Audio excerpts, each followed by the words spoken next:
Eu tava pensando sobre o que mais me marcou em Piracanga. E não teve só uma coisa, tiveram vários acontecimentos, vários encontros, várias trocas, várias coisas me marcaram, mas teve uma que foi a que eu mais contei para pessoas quando eu cheguei aqui e eu achei interessante trazer.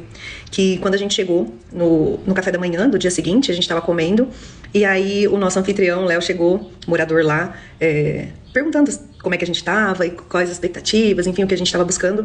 E aí uma das pessoas que estavam na mesa começou a falar que eu sou muito ansiosa, eu sou isso, eu sou aquilo, que a gente costuma vomitar sobre a nossa vida. Ele cortou ela no meio, ele falou, peraí, vamos fazer um combinado? Você promete pra mim que você não vai falar mal de você pra mim? Eu não sei como ela recebeu aquilo, mas eu que tava ali vendo a cena, aquilo entrou como uma flecha no meu coração. E a partir daquele momento eu comecei a observar todas as vezes que vinha a vontade de falar mal de mim, que não são poucas. E aí eu me lembro dessa frase. Tenta fazer essa observação. Será que você consegue não falar mal de você para as outras pessoas?